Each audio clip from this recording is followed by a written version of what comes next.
Hi and welcome back to the channel. For those that are new here, my name's Ali. I'm a nail tech and an educator, and I've been doing nails in total for about 8 years or so now. I wanted to do it today to show you a very easy acrylic French tutorial. It's something that I think we tend not to do a lot as much anymore, but actually the results are stunning. It looks always really crisp, and also they last really well. If you are new here, please do drop me a like and a follow and share this to anyone you think might find it useful. So grab a brew, take a seat, and let's get started. So we're going to start today with the prep. So what I'm doing first off is I'm lifting that cuticle. Then I'm going to go in with the other side of the tool. This is an etch and loop tool. I don't use it as an etching tool as such. I just use it to lift the cuticles and then to scrape the non-living tissue off the nail plate. So here I'm literally just going over that nail plate with the loop tool, just giving it a nice little etch and making sure that's nice and clear. This will really help if you're having lifting problems. It will help massively.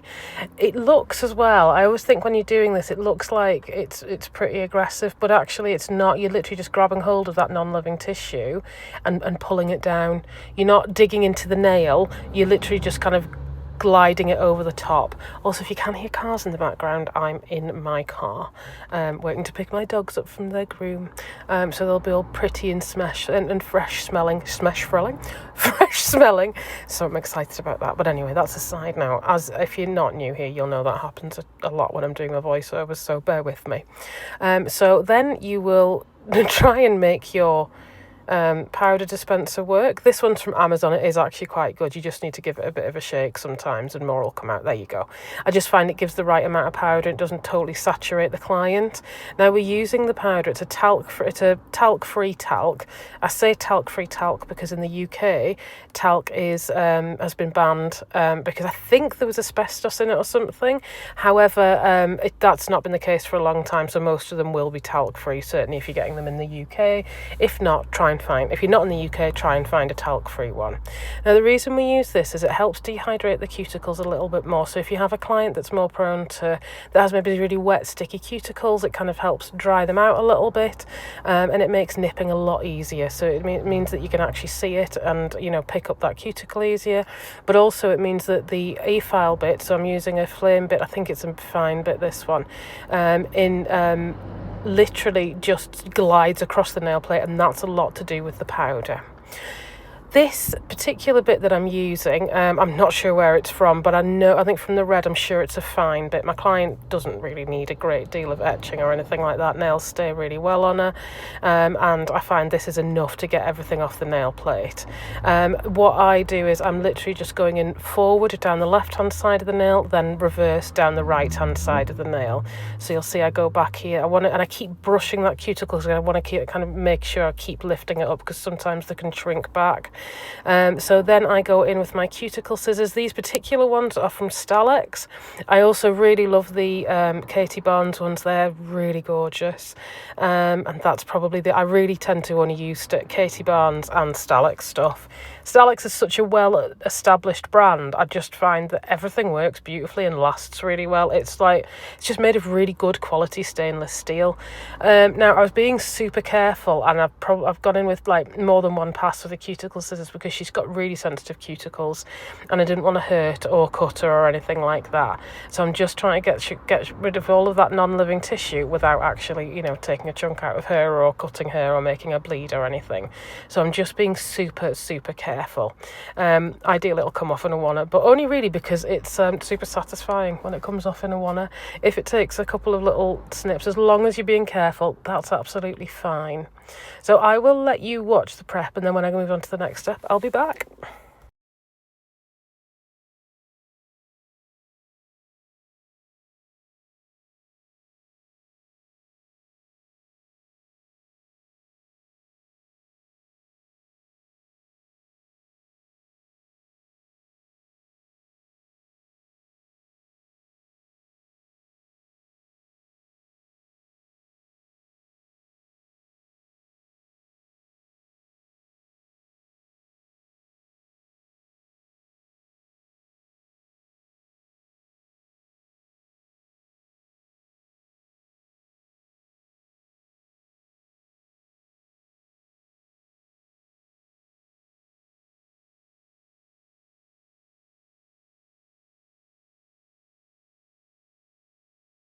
Now for the next section, I did unfortunately, the quality of the video for applying the tips was really poor and shaping them, so I didn't put it in because I thought it was better to focus on the bits that we could see really, really well. But I can also obviously do a video on this. What I'll do basically is I'll attach the tip, I will trim it with scissors to give it kind of a similar shape to what I want it, and then I go in and start filing. It just means it really minimises. So for example, on this I had coffin shaped tips, I cut off the length, then I cut off the corners, and then I just literally file it into an almond. It's so easy. Then I go in with dehydrator and my primer, and then this is like the start of the French. This is the important bit. So first off, we do one bead, and we basically want to tuck that into the cuticle, and we're going to create a smile line. So this is like the nail bed that you're creating. I'm doing kind of an extended smile line here, so I'm just taking it out and over. I tend to like to do that just because it just looks really nice, and this client's got beautiful hands anyway, but it makes them just that little bit longer. I'm trying not to press about with it too much because I don't want to put a ton of bubbles in it, which is super easy to do. And then I will literally just use the side of my brush to make that nice and round. The trick is you want to create a nice kind of good solid ledge for your file to butt up against, because we're going to be doing the filing in a moment. But yeah, basically this is it. I will leave you to watch that. I think I do most of these in 2 beads. You could probably do it in 1, but I just like to do it in 2 just to make so I know I've got the structure correct and everything like that. I always think it's better to have the correct structure than do it in 1 bead, unless you actually don't have any problem with doing the 1 bead at all. But that's just my preference. Sometimes what I'll do when I'm doing these is I'll actually cap them in clear, if I've got a very highly pigmented powder, just because I think it gives it real depth. I don't know why, it almost gives it like an extra shine, but I just capped it with the same powder here. Knowing me, I'd probably left my clear powder at home. So then again, I try and have the brush the majority of the time on the side. I'll create that. I will blend the back of the bead so it's flush into the nail, and I'm trying to get it up as close to the cuticle as possible because I want to kind of make that area really nice. If you'll see as well, the consistency of the bead's quite important. I don't want that to be running into our cuticles left, right and centre. So I want that to be in control. You control the acrylic does not chase you, control you. So basically, again, not patting it on the top too much, just making sure it's nice and tucked in, and we're going over the top to smooth that over. Try and apply your acrylic like you don't have a file. So you want to get that shape in, and then I think I will go in with another second bead on this one. Now on the middle finger in a moment, I do a slightly different technique where I think I only do it halfway up, and that was just because I wanted to show you the kind of different ways you can do it. Again, it really doesn't matter. I think the middle nail's also a bigger nail, so it just works out. It's a little bit easier to do it that way. So here, I drag that down, tuck it in at the side. Oh no, I still did blend it up nearly all the way, so no, I'll take that back. But basically I will do the same process I've done on the rest of the nails, and I will leave you to watch this. If you have any questions, please do pop them in the comments. I love interacting with you, and I love to hear what you've got to say, and if you've got any comments, any questions, anything like that, and if anything you want to see in future videos like hauls or I don't know what I'm doing. I am working on trying to do one of my office, but it's super hot and I'm on like a lot of weird medication that makes me really, really hot, and I can't function, and I can't, so like I'm not great in the heat, so I'm kind of struggling a little bit trying to get on top of everything in my office at the minute. But I really do want to do a proper full vlog of that, and maybe even get some input as to what I should do and how I do it and stuff like that. So anyway, I shall stop rambling. I will let you get on, and if you have any questions, please do let me know.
So next I go in with my Stalix file. Again, Stalix, honestly, I can't get enough of their stuff. So this is a donut that's got the file boards in it. So you basically peel it off, measure it up as I'm doing here, and then pop your file in it. It's so easy and convenient. It means it's really easy to sanitize your file board, and then you can just chuck that bit of file away. And also because it's paper, I think it's more biodegradable as well. So on the whole, I think it's a really good practice because, let's face it, we really, really should be using a fresh file for every client. So then I will literally just very quickly skip around that smile line and make it as crisp as possible.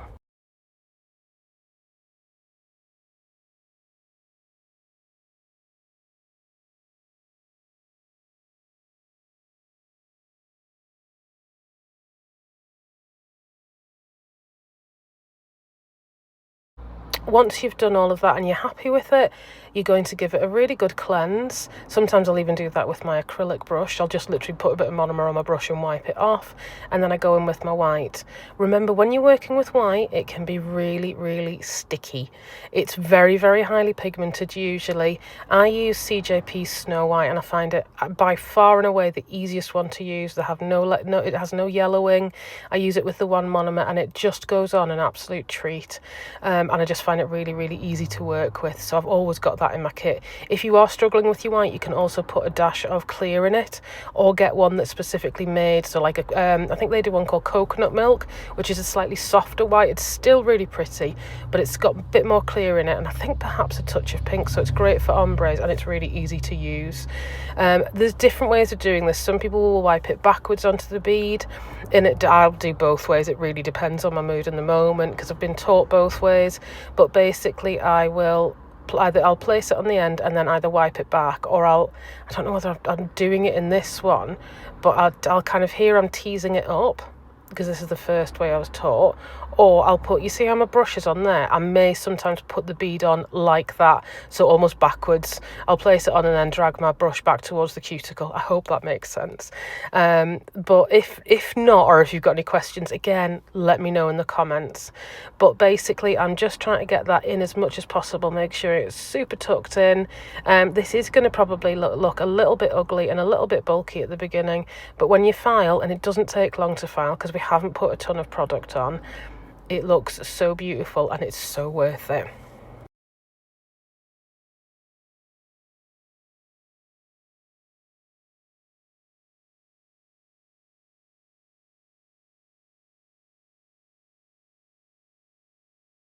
And now for the filing. Oh, my favourite bit.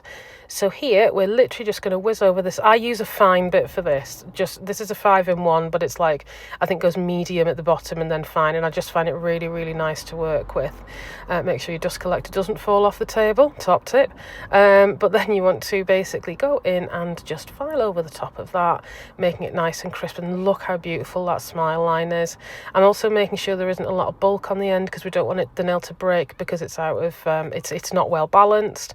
And then I'm just going to try and take off some of the excess shape. I will go in with my hand file afterwards, but I just like to do as little with my hand file as possible, because obviously it does take its toll on you. So the nail tip that I use has quite a good C-curve in, so I'm just trying to tidy it up underneath, make sure there's nothing kind of hanging down, and really put that shape in, because if you take away some of that from underneath, you do not file into the side walls, we're talking fingertip onwards, it'll just help with the shape. Then I will go in with my top coat. This one's from Bexy Glow. I love the fact that it's got a very tapered tip on the brush. It makes it super easy to get it up close and personal with the cuticle, but without touching the cuticle. But yeah, basically that's it. If you have any questions, any comments, anything like that, please do let me know in the comments. I would love to hear from you, and I'd love to know what you'd like to see next. Thank you so much for watching, and have a wonderful day. Bye now.